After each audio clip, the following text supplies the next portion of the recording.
Call the meeting to order. Can I have everyone rise for a moment of silent reflection? Okay.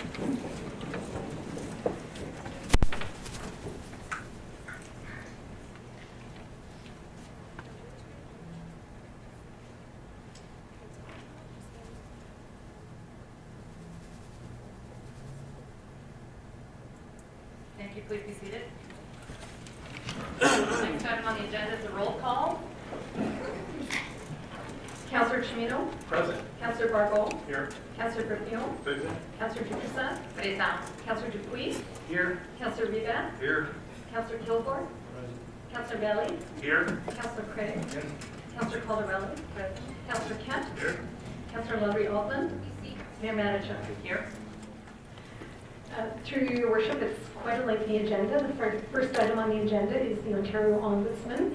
Community delegations have 10 minutes to make a presentation, following which there are questions from the members of council. We've had inquiries about presentations or questions from the audience. That is not permitted by our rules of procedure. Okay, thank you. So first up on the agenda tonight, we have an out-of-town delegation. 2 years ago, this council chose the office of the Ontario Ombudsman to be our city's closed meeting investigator. Last summer, members of the open meeting law enforcement team were in Greater Sudbury investigating a complaint about a closed meeting of this council. And last fall, the report on that investigation was released. Throughout this period, there has been considerable public discussion about the role and practices of the Ombudsman's office. Here to address these concerns and answer any questions we may have, I would like to welcome Ontario Ombudsman André Marin and his staff to Greater Sudbury. Welcome. Thank you very much. It's great to be here to present to council. I'd like to thank you for your kind invitation. We have had this new jurisdiction since 2008, and we take great pride in it and pleasure in sharing our practices with the council that we oversee. Now, getting right to the chase, this whole idea about open meetings in municipality is about keeping things open and honest, and it's best said by the former United States Supreme Court Justice, who said, sunlight is the best disinfectant. Tonight, what I'd like to propose to council, through you, your worship, is to talk about the Ombudsman's role and function, how we work, talk a little bit about the Sunshine Law, the common pitfalls and best practices, and then open the floor to some questions. Now, what is an ombudsman? The Supreme Court of Canada in 1984 said it this way, that the ombudsman brings the lamp of scrutiny to otherwise dark places, over the resistance to those who would draw the blinds. The Ontario Ombudsman's office is founded on the Swedish parliamentary ombudsman that dates back to 1809. So it's got quite a bit of history. There are 4 principles on which the office is founded. First of all, there's the principle of independence of the office, impartiality when we take complaints, confidentiality during the investigative process and protecting complainants who come forward, and last but not least, a credible investigative process so that at the end of the day, when findings are produced, they are based on unassailable evidence. A little bit about the Office of the Ontario Ombudsman. It was created in 1975. It oversees over 500 provincial government agencies, boards, commissions, and ministries. We handle over 18,500 cases a year, and our mandate and process are specified in the Ombudsman Act. We investigate complaints, we recommend solutions, we resolve individual cases, we investigate major systemic problems, we proactively flag problems. In our cases, whether they are dealing with the G20 in Toronto, dealing with the Municipal Property Assessment Corporation, the Lottery Corporation, post-traumatic stress disorder in the OPP, or the functioning of the SLU, affecting millions of Ontarians. The office is based on the fact, sorry, let me just back up here.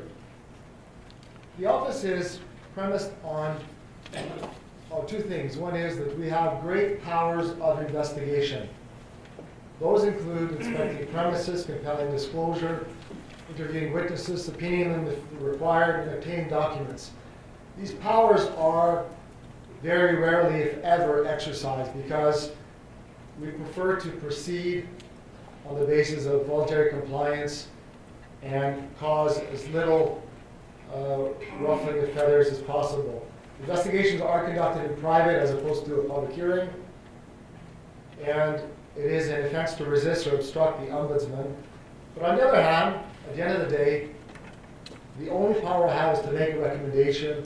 In the case of open meetings oversight, is a recommendation to council, so council rules supreme at the end of the day. We exercise our ability to convince the people we're reporting to, in the case of municipalities council, by the use of moral suasion, trying to convince people how they should change if necessary. And all the ombudsmen work like this over the world, and we rely on traditional media, and we rely on social media in order to galvanize people to our side of the findings and recommendations. Since 2008, there's a new function, and it is to oversee the Sunshine Law in municipalities in Ontario. And of the 444 municipalities in Ontario, we have roughly half right now. We oversee about 192 of them in Ontario. Interestingly enough, though, what's changed since 2008 is not the principle of open meetings. It is the avenue that citizens have to challenge and complain about decisions of council infringing upon the law. That avenue was created, but the principles go back to pre-Confederation. So they've been around for a long time. Traditionally, and that still exists, people can challenge council by bringing them to court. It costs a lot of money, it's adversarial.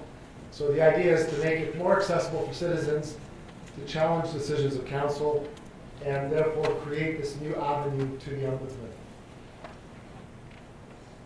Since the advent of the Sunshine Law, anyone can complain about closed meetings.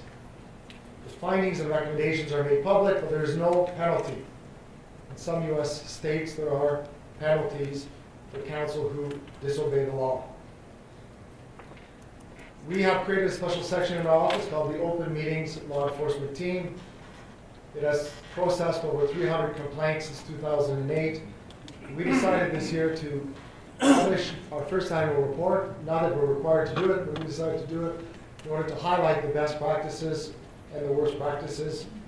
We have been very proactive in sharing our message with municipalities.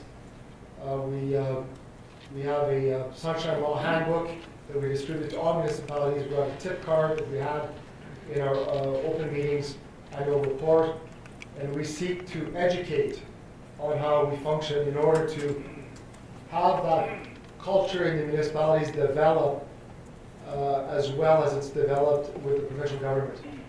We have no cooperation issues with the provincial government. If you look at our annual reports, there's rarely issues that happen, and part of that is the corporate existence between the Ombudsman's office and the provincial government being 37 years.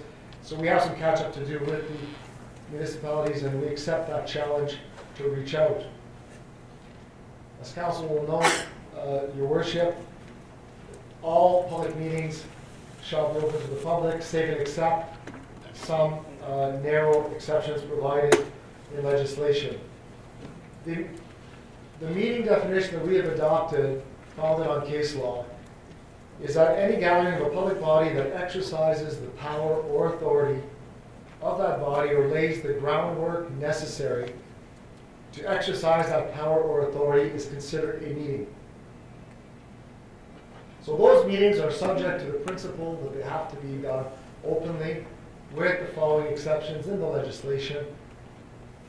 Those exceptions must be interpreted restrictively, first of all, and secondly, they're permissive. In other words, just because something fits within the exception doesn't mean it has to be done in private. You might decide, for example, that, and it's up to you, that something that fits under training exception, for example, should be done publicly for whatever reason. That's your decision. I'm not going to run through every single exception because I will be over my 10 minutes. I think that you have a pretty good idea of what they are. I know that dealing with a very experienced council here, Your Worship, that has been around and knows these exceptions. These are all examples of cases that can, at the will of council, proceed behind closed doors based on the exemptions provided by legislation.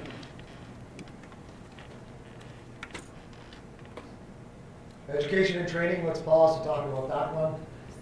Education and training can proceed behind closed doors. And I think the intent of the legislation here is quite logical. It's not city business. If you need training on computers, for example, there's no public interest in having the public present for that kind of training. I understand here that in this context of this council, there was discussion about having training among you to find ways to resolve things and to facilitate agreement on issues. Well, that's training. Of course, it can proceed in a private venue. In our experience, though, in the case we investigated in the town of Midland, the discussion went off the round. And it's a slippery slope when you get into training. You have to exercise a lot of structure and discipline to not allow the discussion to sway into the business of government. And whether or not you vote to proceed in closed or open session for purely training will depend on the level of risk you're prepared to undertake and the discipline of the meeting to make sure it does not fall off the tracks.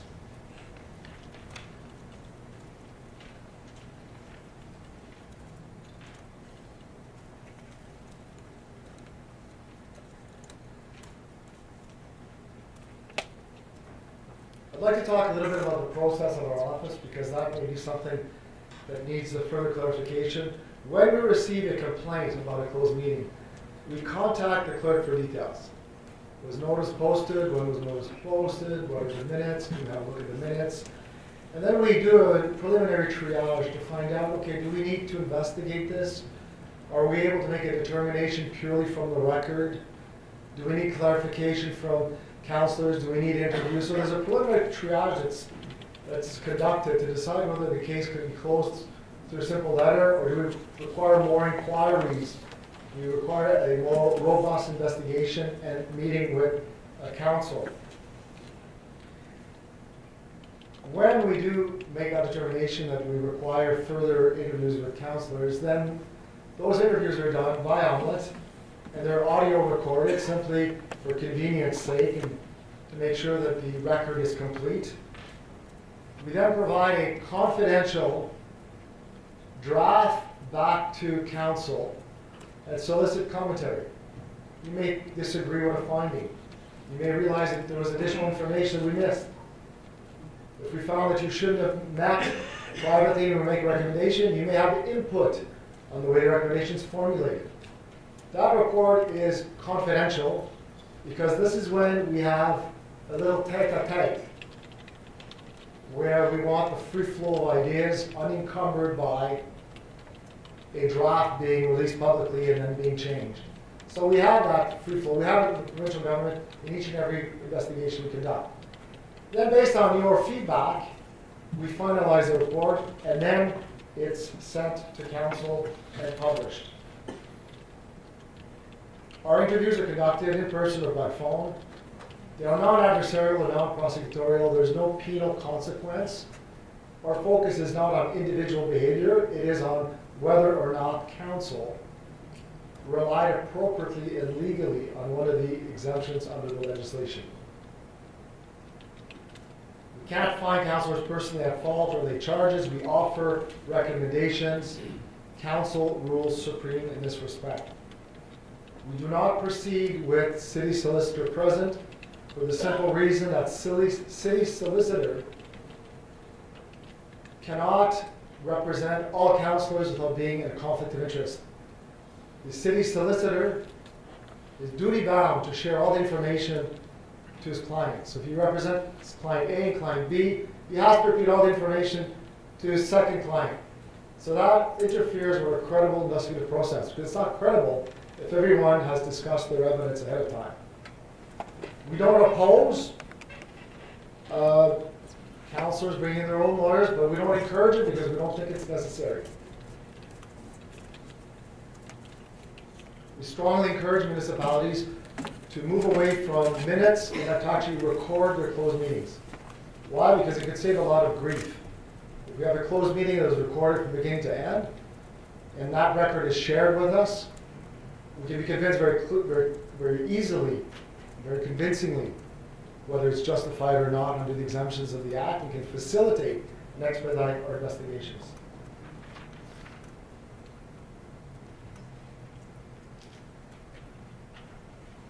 Lawyers, we're quite happy to provide information to counsel who seek it. We don't provide legal advice to counsel. We don't pre-screen and pre-vet the decision of whether or not it's appropriate to go in a private meeting, because that is really your decision. Several jurisdictions are moving towards recording their closed meetings just for the purpose of facilitating the investigative process. Hamilton and York Region are two council that are doing that. We tweet to raise awareness on open meetings. We tweet to engage citizens. We find it a very useful tool of outreach. 2/3 of Canadians use social networks such as Facebook or Twitter. Canadians spend more time online than any other country, 45 hours a month. As far as tweeting is concerned, we see organizations that are the paragon of conservatism. The Law Society of Upper Canada. Note that it's not the Law Society of Ontario. We're still in Upper Canada when it comes to Law Society. They've decided to start tweeting. So we feel that when it's arrived at the Law Society, surely it's arrived elsewhere as well. The tools we use are consistent with the tools used for over 200 years of ombudsman tradition. We keep identities of complainants confidential. We conduct those investigations based on the 4 pillars that I've talked about before. And our findings are based on evidence. But at the end of the day, as I've indicated, our recommendations are not binding. Your Worship, I'm happy to take questions. Well, thank you very much. So I'll open up the floor. Anybody have a question? Councilor Burkhill? Thank you, Mayor. If you had it, Councilor Marin. Thank you. I have a couple of questions, and one of the questions I have has to do with the 2 times that the Ombudsman's office investigated our council here, and it was the conclusion of these 2 times. It was 2 times. One of the times that was the last council, it was not this council, but the former council, which many of us are here. And the comment was, this behavior may have passed the legal test, but it didn't pass the smell test. So that was your comment, and then from your office. And the second one, just recently, I guess it was in September, Council for the City of Greater Sudbury now has the dubious distinction of being the least cooperative body we have ever investigated. Now, as an agency, I see you as a judiciary tribunal type of agency, and you would think that you would provide the results, which putting the emphasis on what happened. And both times we were clear. We would be legal, but yet you add some more comments, editorial about the conclusion, which brings me back to one of your comments was that the only power that you have is the recommendation.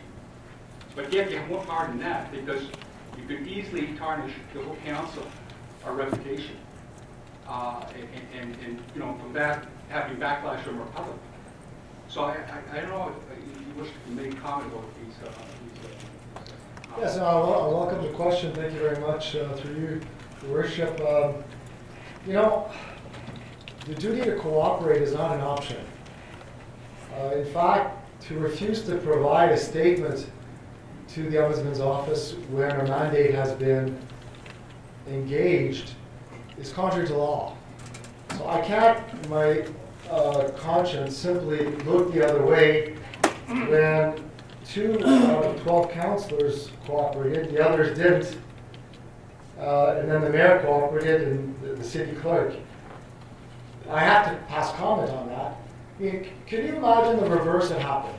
Okay, supposing I found that council had met illegally, and I based that on the testimony of 2 councillors and the mayor. What would have been the community's response? They would have said, you didn't get all the evidence. What kind of investigator will settle for 4 statements out of 14? It's a flimsy system. But now it worked in your favor, so you prefer if I just walked away and zipped it. And I think I owe it to the community to run a credible investigative process. And I can only do that if everybody plays ball and cooperates. That's the issue. You know, we oversee 192 municipalities in Ontario. I can't have, it's not an elastic that can bend 192 different ways depending on which municipality decides to cooperate, who wants to do something a certain way. The reason I understand why there was no cooperation is, first of all, you received bad legal advice. You were told that we had to go through a lawyer, the city solicitor, and that for us to go straight to you would be a breach of rules of professional conduct because he was the lawyer. And the lawyer, city solicitor, he complained to the Law Society. And that complaint was thrown out without a need to call on us. And it was adjudicated that the complaint was dismissed because our investigators, who were lawyers, appeared to have exercised their investigative duties under the Ombudsman Act. So that puts that to rest. The second thing advanced for not cooperating was that I was tweeting about it. To put it in context, Your Worship, I started tweeting about it the day after our interviews had begun, and the day after one person, I believe it was you, refused to speak to our investigator because the lawyer wasn't in the room.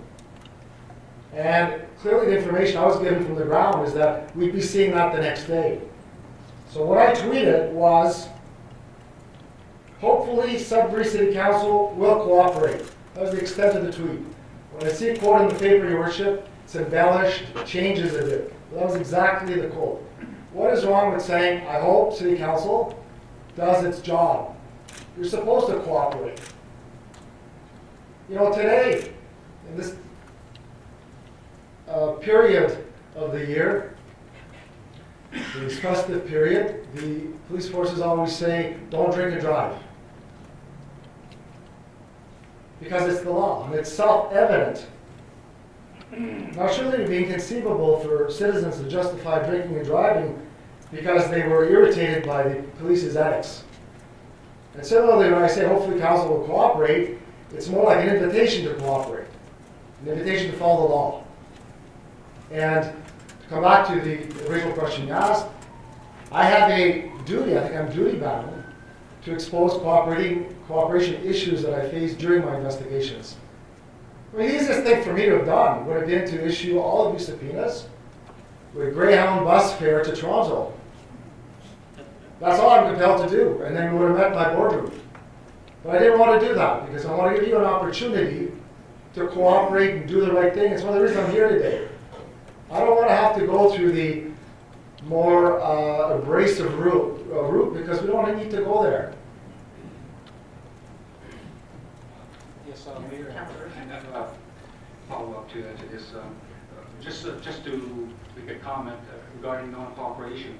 I was one of the councillors that did cooperate, and I have nothing to do with the issue of the Twitter. I'm totally sorry. It is a council about both. Not you, I'm sorry. But anyway, the thing is I just want to add also, the fact that all the councillors attended as requested. They were there to cooperate, but the issue was the issue with the lawyer. But anyway, that's one thing. I have another question for you, which is a bit different from what I've been talking about up to now. It's the issue of, you were mentioning a while ago, confidentiality is one of the 4 pillars. The thing is, in your report, you have mentioned who was the identifiable person. We, as council, make a decision not to speak about this individual in public, and that's one of the reasons why we had closed meetings. But you revealed the name to everybody, to the public. So how can you talk about confidentiality to the complainants, but not respecting our confidentiality as a council? Again, I appreciate the question, through your worship. The subject matter of the private meeting which we investigated was all over the papers. His name was all over the papers. And there's no breach of anyone's confidentiality when it's widely known in the community what the topic was. What we did not disclose is the discussion that took place. But the name of the person who was being discussed was already out of the bag. It's one of those situations where you can't unring a bell. It's out there. It's in every newspaper, it's on the radio, it's on television. So we didn't breach any secrecy by referring to something which was already all over the community. Just to say, furthermore, just a last comment, just to say that, I appreciate the office, the Ombudsman. I believe that you have important work to do. You are there to protect the citizens. But, you also have to see our point of view as well. That, I totally see your point of view, and that's why I'm here. I mean, I think what I would like to see, God forbid if there's another investigation down the line which involves our office, is I'd like to see things run a lot more smoothly. I think there were a lot of legal impediments which were, in my view, imaginary, that created conflict, created animosity and misunderstanding.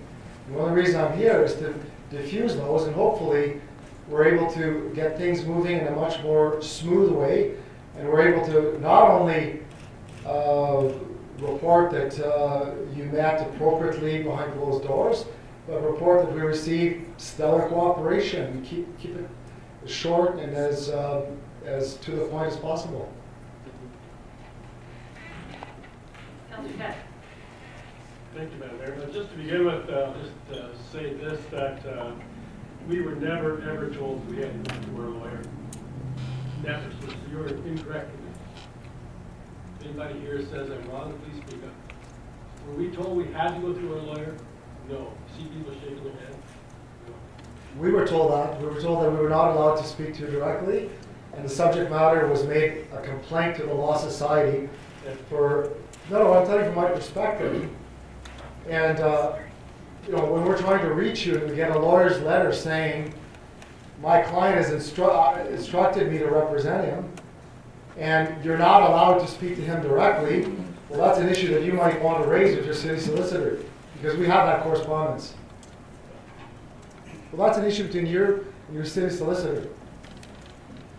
That was specific. That's, I want to get to my question.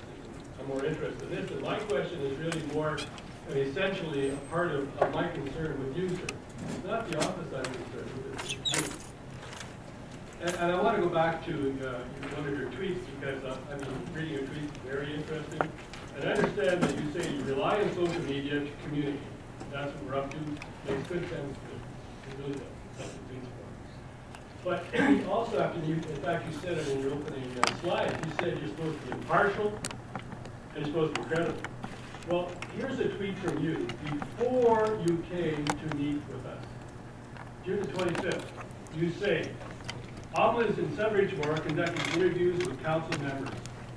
Been a while since Elton John. Is that not disparaging? Is that not sarcastic? How is it? Fair? How is it? Oh, come on. Come on. You don't understand that. There's a big problem. Because you articulate how you find it disparaging.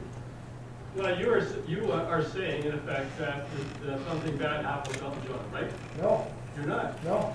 Oh, well, what are you saying then? that Elton John was the last systemic investigation we conducted here.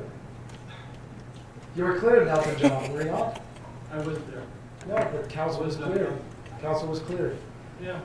So how does that imply anything else, that we're just in town again since the last time we were in town, when council's behavior was cleared? Okay, I give up. There's no use in this guy. That's amazing. And you're supposed to be impartial and fair. I think you are infinite. This is a tweet about the process. It's about a procedure, about us being in town. It's not about evidence. It's not about anything else. Okay, I'm going to turn it over to Councillor Dupuy. Thank you, Your Worship. And I'm just going to change the tone a little bit. I want to know more about the process. Because, believe it or not, we don't like the Ombudsman's office coming to investigate our closed session meetings, just like you don't like doing it, I'm sure. But what happens when somebody initiates a complaint? It goes to your office, and then when does it reach your desk, and when do you get involved in the process? Well, as I said, we have a designated team that does this kind of work virtually full-time. And they do an initial triage with the senior council. And then they advise me of what the recommendation is. And I decide whether I agree with it, what the next step is. The Deputy Ombudsman, who's here this evening, Barbara Finley, is very much involved in that process as well.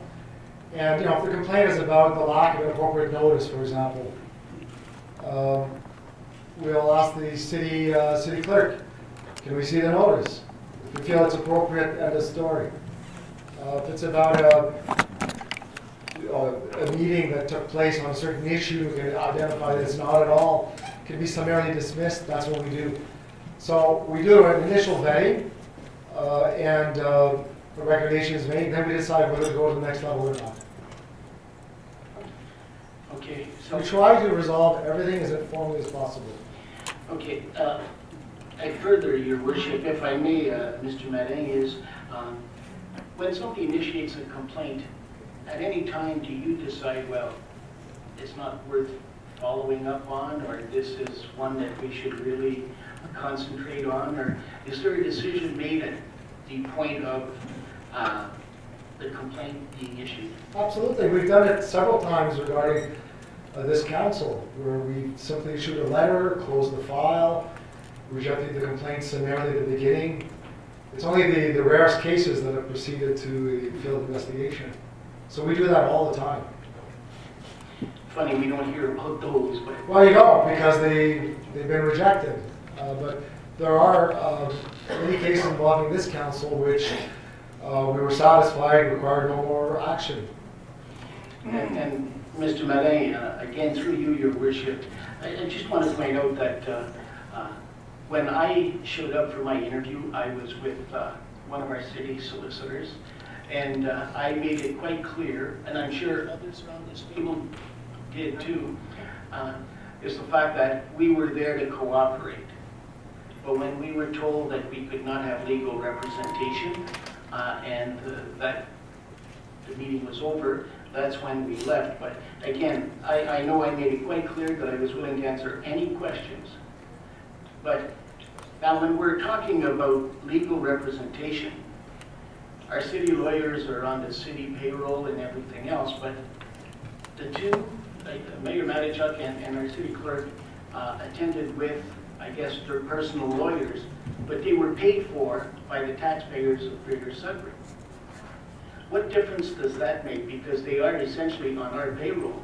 I think the way to frame the debate, through Your Worship, is that you don't require legal representation. We never have that issue dealing with the over 500 different bodies per issue.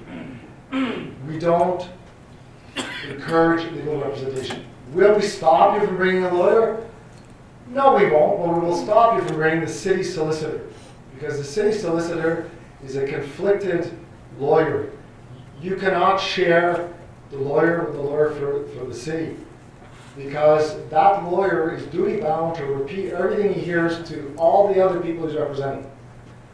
So for me, I'm trying to build a credible investigation. I cannot have a city solicitor running interference with my case. That's the distinction. So I'm not saying to you, you need to go hire another lawyer. I'm saying you don't need a lawyer to begin with. But should you choose that you insist upon having legal representation, then your avenue is to have a separate lawyer from the city and from other councillors.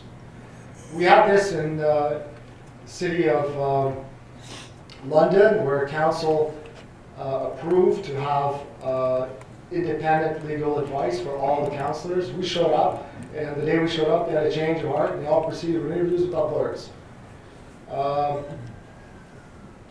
Nothing happened to it. So you cannot have the city solicitor there. That's the issue. It's not that you can't have a lawyer. Her worship proceeded with a lawyer. We gave the interview, but you can't say I'll cooperate, but I want the city solicitor. Because, and I understand what you're saying.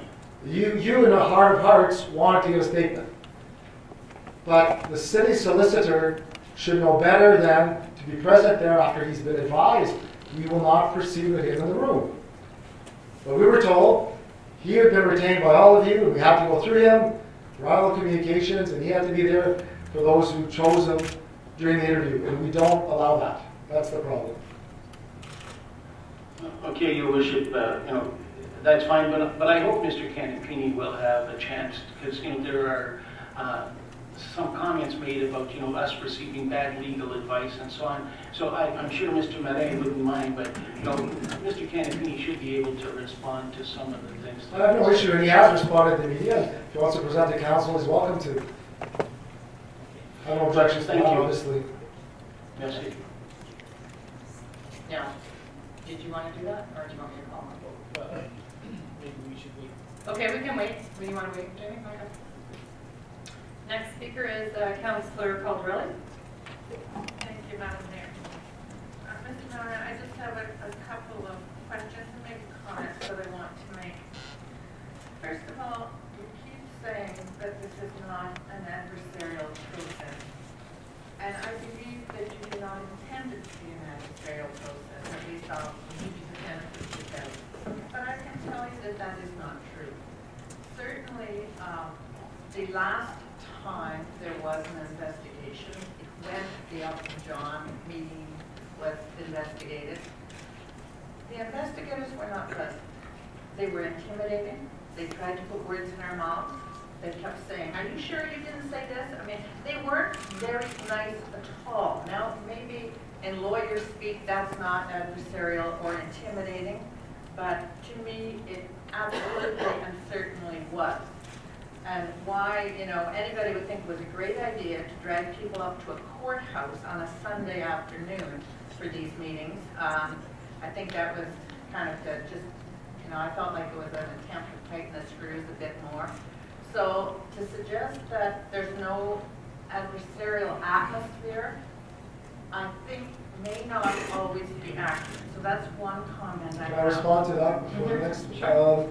All our interviews are recorded. We don't just do minutes, they are recorded. We provide a draft to council for feedback. I can assure you, this is the first I've heard. If there was an issue, in all due respect, I should have been told when the draft was circulated. I should have had a letter from you pointing out what was wrong with the interviewing, and I would have checked the transcript myself.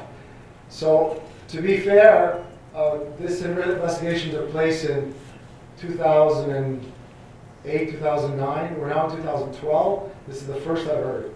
So if that was an issue of any concern, Councillor Calderelli should have raised it at the time. And in the future, if that's an issue, speak when it becomes an issue. I'd be happy to go through the transcript. These people report to me. They owe you fairness. They owe fairness to every council member. And if there was anything wrong in the way the interview was conducted, I will deal with it. Can I just ask a question? Is that when you submit the draft, should they give comments back, or when would that time be that there's an issue? Anytime after the interview, when the draft is circulated, certainly there's an opportunity to challenge some of the findings. to say that the interview was not fair, and this would cause me to go review the transcript and see whether it was fair or not, or whether we need to interview the councillor again. So by all means, that's your feeling, don't sit on it and for years and let it fester. I'm happy to deal with it. Okay, Councillor Calderon? Yes, thank you, Mayor. And it's not festering, but what I'm saying is, I'm not saying it was unfair. I don't know whether it was unfair. I'm saying it was unpleasant, and I didn't think that was necessary. But the other thing, and I'll just ask you one other question, is this. You are adamant that we cannot have a city solicitor accompany us. You must understand that when you say things like, well, I really don't have any power, but you can go to jail for 3 months and we can fine you, you can understand why you might want legal representation. And so what I want to ask you, has your refusal to allow a city solicitor, has that been challenged in the courts by anyone?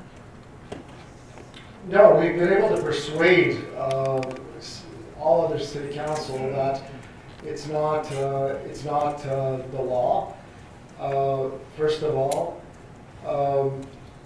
And no, so because of that, there's been no issue at all. This is the first time we've encountered this issue where it's been pushed to the max, and which has led to city councilors not cooperating. And you have to remember things chronologically the way they appeared. I didn't come to town here saying, you must cooperate or you're going to go to jail. After the whole thing was done, and members of the public were asking, well, what's going to happen to these people? Are there any consequence? I said, yeah, in the act there are consequences, but I'm not going to hold any consequences because I need to go down to Sudbury and present to council so they understand how we work. So I didn't get in here saying you're going to go to jail and you got a lawyer. It's not how it happened. There has never been in 37 years existence of the Office of Prosecution of anyone for lack of cooperating. Never. And if you cooperate and do what's required under the Act, it'll never happen. So you don't need a lawyer there to basically, the lawyer's role, let's put it this way, the lawyer's role in any kind of ombudsman investigation would be no more than a hand holder. Sometimes we need our hands held. But seriously. Well, you can, it's just not by city solicitor. Well, time will tell, I guess.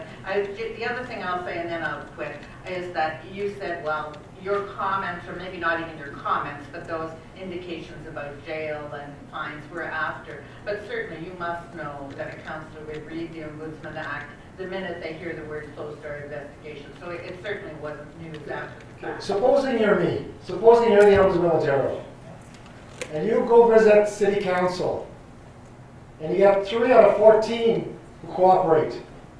What would you do? What would you do? Mr. Marin, What would you do as ombudsman? you had every single person show up. So what? Show up and not talk. Well, What good is that? we were quite willing to talk.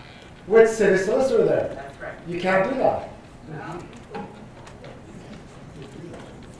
Thank you. Next, Councillor Chimino. Thank you, Mayor, through you, and welcome, sir. I don't really have a question, but I do, just for the residents out there and then those watching, I guess, province-wide tonight. First of all, I'm not Robert Ford. I'm not looking for a second job and a pay cut.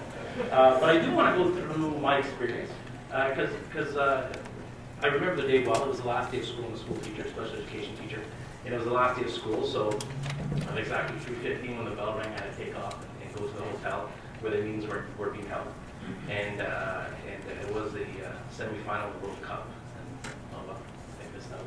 But anyhow, ended up at the hotel and met Mr. Canapini in the lobby, and we did go up to the meeting room together. The 3 investigators were there, and actually I stayed quite a while, and we had a good discussion. And one of the first things I did, and I'm saying this just so people out there know my level of input into the process. We sat down, and one of the first things I said is, well, you know, I'm here to cooperate 100%. And in fact, and I'm glad it was on the tape, actually. I didn't know that. And I said, because I know we didn't do anything wrong because we were dealing with an identifiable individual. And then we began. It was a very cordial discussion on this whole debate. And I did say during the meeting at some point, you know, I hope this whole question of the legal issue, who can be present, is dealt with eventually, because I think that was that's the crust of the issue. And I did bring up the London experience. I did present an article from the London local paper describing how the councils were looking at hiring solicitors and the negative by taxpayers. And so that was a good little discussion. And then we went further, and I did ask, why can Mr. Kennedy not remain? And there's a question of, maybe there would be a feeling of, I don't know if it was a recommendation, but the words that were used is probably fully truthful with the city solicitor here, where I responded, that I'm a man of integrity, I wouldn't lie, I'm here to answer questions. I think I used the word for the number 129% cooperation. And the meeting ended. And the meeting did end because Mr. Cantini remained. And I think my final comment was, Cantini noted in the notes that there was somebody typing that item in the meeting that I'm here to cooperate, and that's not being ended. And just after the meeting, there was an FOI through Mayor, Freedom of Information request for emails, because your office does have access to our emails and minutes, and I did provide all my emails in terms of anywhere where the word ombudsman was, or any communication between myself and your office. That was my experience. And like you said, I hope this legal back and forth So there's actually a case that went to the Ontario Court of Appeal involving the SIU where witness officers would, for years, after the practice where there would be one lawyer representing all the witness officers. And in an SIU case, you have a subject officer, who would be the police officer shooting his gun, and all the other officers around would be witness officers. So pure witness, no jeopardy. And for many years, the police associations, to save money, would hire one lawyer to represent, let's say, 10 witness officers.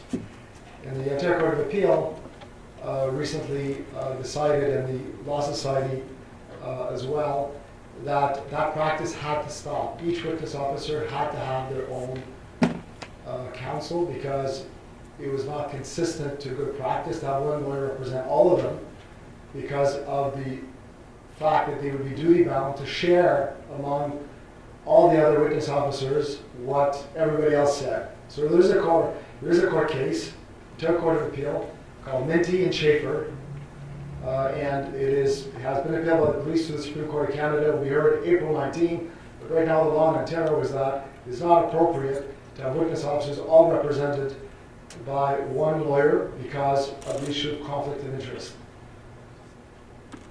So, I mean, it's not, with all due respect, Your Worship, I know where you're coming from. I know I can hear councillors here that genuinely want to cooperate, but somehow city solicitors in the room, the thing broke down. So I think it's, again, something that you need to settle with your city solicitor going forward. And you need to remember that you are the client as counsel. And in fact, he's not your lawyer in the process where we investigate. So you'll have to decide for yourself coming forward. And hopefully we will be having a better experience, as we do with other council and the provincial government. I keep emphasizing, we haven't been stood up yesterday. We're stood up 37 years ago. And we never see public servants show up with lawyers at our office, ever. Never, ever happens. Why suddenly is it an issue in Sudbury? What law do you have here that's different from the law in all of Ontario? Well, thank you for that, because when I did ask the answer of your investigators, that reply was not given to me in terms of the CIU and all that sort of stuff. It was worth coming down then. And for the people in the audience that I just heard say, "What are you afraid of?" Nothing, because as you noted, that we were clear. Yeah. Thank you. I thought they were talking to me. Oh, in that case, keep going. I thought it was directed towards that. Okay, I don't know. Councilor Mandel? I think, Madam Mayor, That's all. It was it. About a month ago, this council decided to look into a meeting in a closed setting for the purpose of education and training. You alluded to that in your presentation. And this, of course, was under the supervision of our clerk, Ms. Caroline Holsworth, whom you have commended for her knowledge, and I quote from page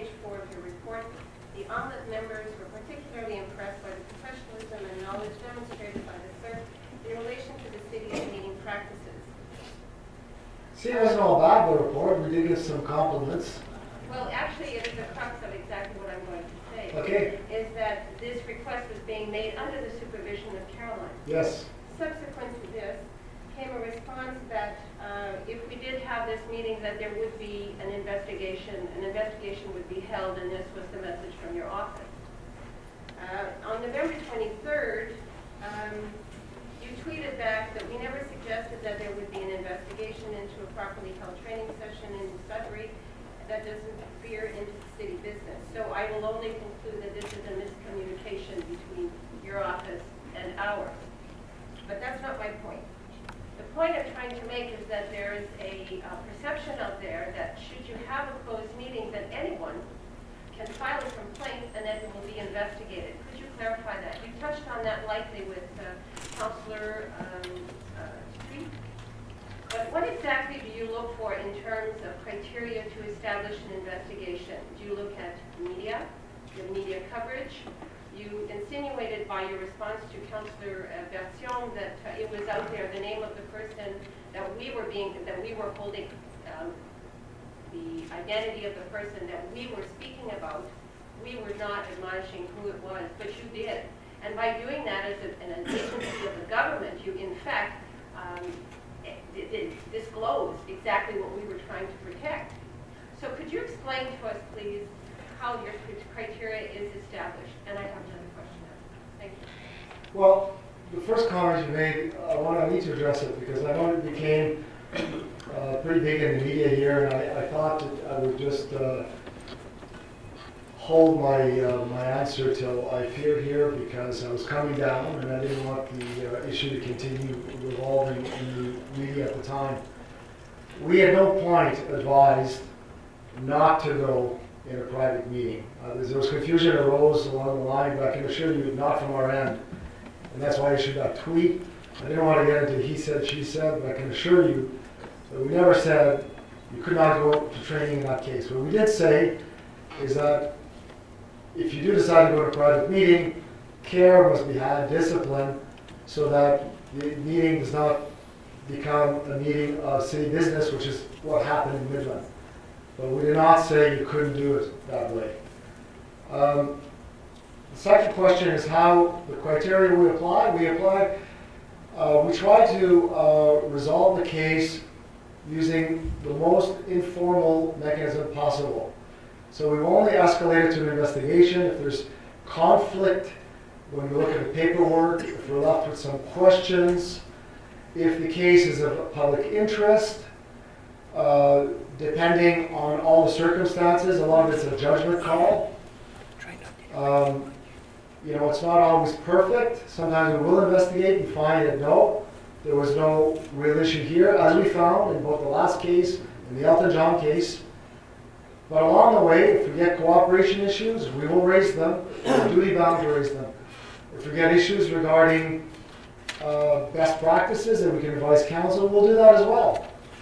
And it's worked very well in some municipalities, Midland being one of them. We were invited down on the devant, made a presentation to council just as I'm making now, and they changed a lot of their processes to better respect the law, not tread so close to the line. Same happened in Fort Erie. And now it's happening in Hamilton. So, we allow ourselves to comment on best practices in order to raise the bar, in order not to have council tread so close to the line, to make sure that the next time around they're completely in the clear. Through you, Madam Chair. You indicated that your complaints have arisen, that you have more complaints now. I would submit that probably, and I'm not the only one, this also originated in London, is that particular groups that have particular agendas might be using your office to further that agenda, to discredit. Absolutely. So you're admitting that? No, I'm admitting that that's a risk that we're alert to. So that means if we, I can't, when I get a complaint, my first rule is not to investigate the complainant. Once someone told me that, we get a complaint, investigate the complainant. We don't do that. We take the complaint and we look at all the circumstances. If the person has an axe to grind, that's relevant. Of course it's relevant. Our act allows us to reject complaints which are frivolous, vexatious, and launched for ulterior motives. And we do that. we do get complaints by people who just don't know, so they'll complain. And then we'll realize that no, all the paperwork's in order, there's been a notice posted, there's no issue to investigate here, so we close it down. We've had several cases involving Sudbury, which you are not aware of, which we closed down because we weren't satisfied that it required further investigation. So there's no mathematical formula, it's a question of judgment, assessment. We have a very experienced team here. In the last two cases, we decided we needed to dig a little deeper and found that both meetings were held in private and justified under the law. And I think you deserve credit for that. Last question, and after that I have a comment. I will refer to the cost of such an investigation. You had 3 lawyers here for 3 days. What is the cost of an investigation? We don't cost the cases individually. We never know what we're going to expect. Sometimes they're resolved very fast. Sometimes we get legal objections by, as we had in this case, city solicitors. So we require more people to attend to hopefully get out of the logjam. Cases where council cooperate very well, the investigation happens very fast. I can tell you that when we got this new area of jurisdiction in 2008, despite it being very onerous, we did not get one extra penny from the province to do it. So we found all the resources internally. But we do not, as a matter of course, cost out investigations because we don't believe that that is a proper use of resources. We deal with 18,500 cases a year. Some of them are resolved very quickly, some of them are longer. It would be need a whole new section in my office just to docket the time we take or don't take in a case. Thank you, Madam Mayor. And my last comment is this. I chaired 2 of those meetings, and I knew exactly what was being said, as did everyone else that was sitting around the table. And we had a choice. We could go with the city solicitor, or we could hire a lawyer of our own. A lawyer which would have cost the taxpayer probably about $1,000 for every one of us, so $12,000. So the decision that I made was to go with the city solicitor, not wanting to charge the taxpayer $1,000 times 12. So that is, and I did cooperate, and I did forward all the emails. You don't need a lawyer. Well, that was my personal choice, wasn't it? Was that not my personal It choice? is, but if you choose not to hire your own lawyer, that's your decision. But I still have a job to do, and I will not allow a lawyer who's in a position of conflict to stay on the case. Well, then, Mr. Marin, I will leave that question of conflict to Mr. Canapini, who will explain exactly how he sees it. I have to commend you on the good work that you have done for the disabilities for mental health and for autism as well, which is just a few. So thank you very much. Okay, any other questions, comments? Jamie, would you like to respond? Your Worship, I don't want to engage in a debate with city assessors, if I may be excused.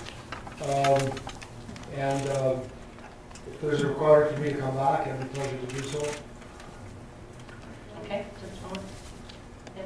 I would request that Jamie answer the allegations that you gave me tonight. You've made it very Well, you can answer the allegation, but I'm asking to be excused. I didn't intend here to debate the law. I made my position clear. You have had several exchanges with your city solicitor. You understand what his position is, and if he wants to have the podium, he's welcome to, but I'm not going to enter into a debate of law in front of council, so I'm asking Okay, excuse. and that's understandable. Okay. Thank you. So I'd like to thank you, Mr. Marin. Before you go, I have read your Sunshine Law book. It's very informative on the procedures. And the one thing I do like is, if there's any concerns, to contact your office. And also the fact that it says here, and I really like this statement where it says, even if the body can legally close its doors, the legislation leaves it the flexibility and interest of transparency and accountability to keep the doors open. So I want to thank you very much for today. Thank you. All right, so now we'll ask Mr. Canapini to come up.